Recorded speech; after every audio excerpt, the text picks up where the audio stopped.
Hey guys, how's it going? Let's talk about James Bond. No Time to Die.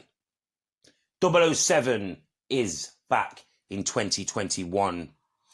After what seems like years of delays, No Time to Die has finally been released to the theatres across the United Kingdom, and I this weekend got a chance to watch No Time to Die.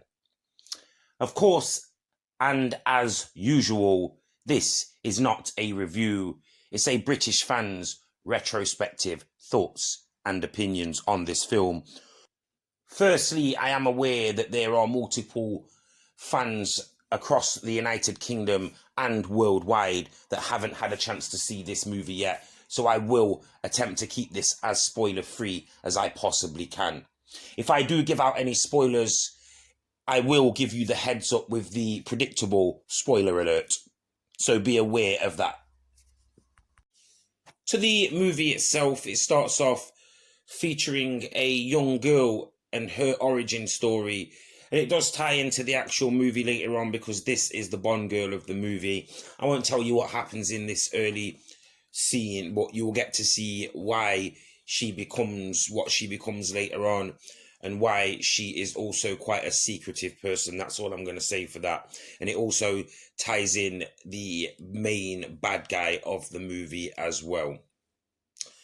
So we progress to the bit where we see that this young girl is now grown up and she is the Bond girl of the movie, and she is already in a relationship, it seems, with Commander Bond, because it is Commander James Bond.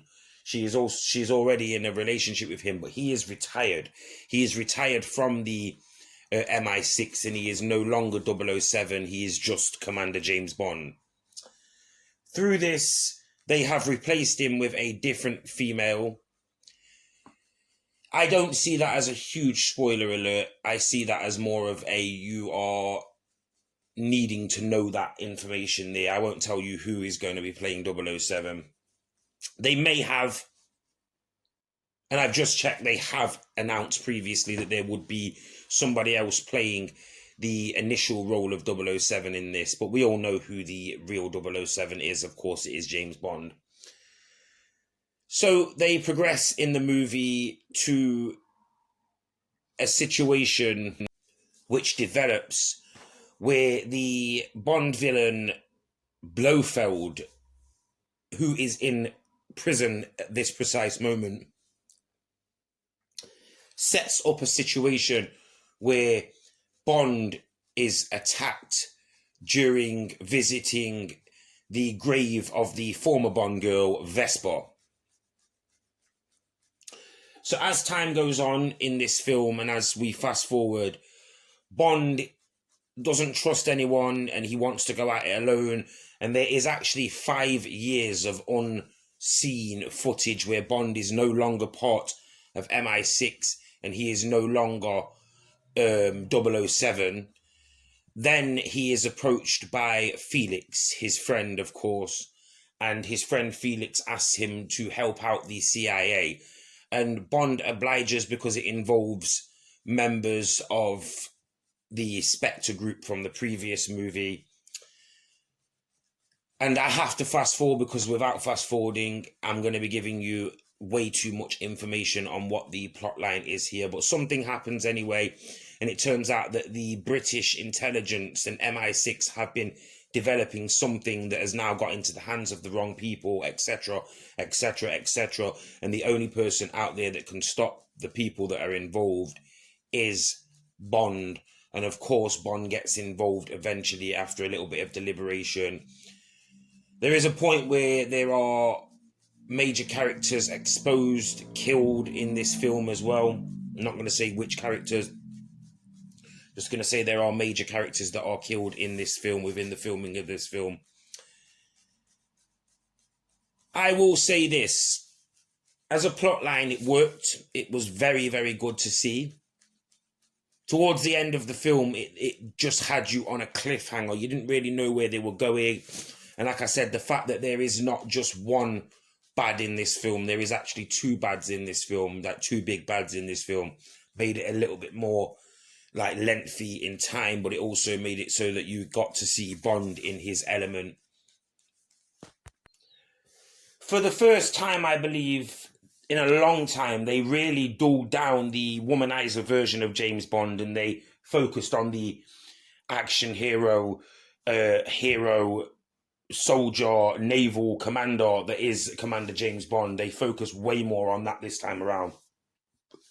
And he has a love interest who is more, or should I say, taken more seriously through his eyes than a lot of the other women have been in the past. This is not just a fling. He obviously loves the female that is involved within the show. And there are moments where, obviously, because of certain things that are not disclosed between them, he grows distrustful of her. And even though he finds out in the end that it isn't actually what he thought it was originally, he does. They are separated for quite a while. Now, this comes to my first spoiler. Spoiler alert. James Bond now has a child. He has a daughter. His daughter is with the girl that I was talking about, the female, the Bond girl from this film. I think she might have been from the previous film as well, but I'm not too certain.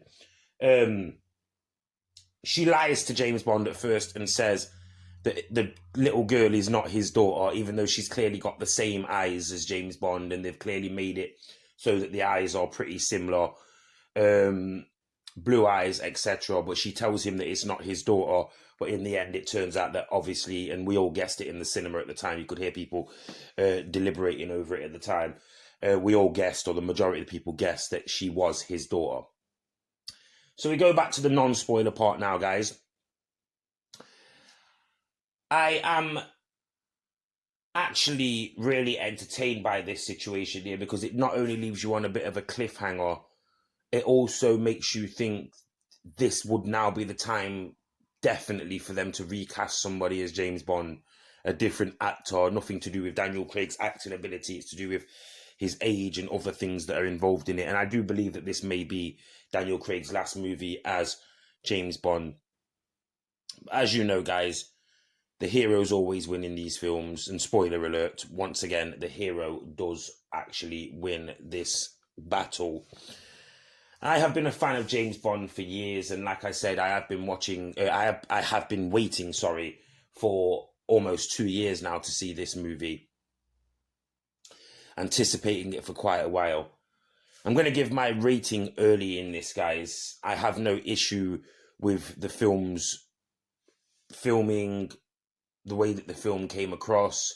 It didn't insult my intelligence. It kept me watching throughout. So I'm actually going to give this film a solid, and in my opinion, a justifiable 9 out of 10. I think if I was to watch this film again in the next few weeks, that rating would probably rise to a 9.5, although it could hold at a 9, because watching it the second time, you do tend to notice things that you didn't see the first time around.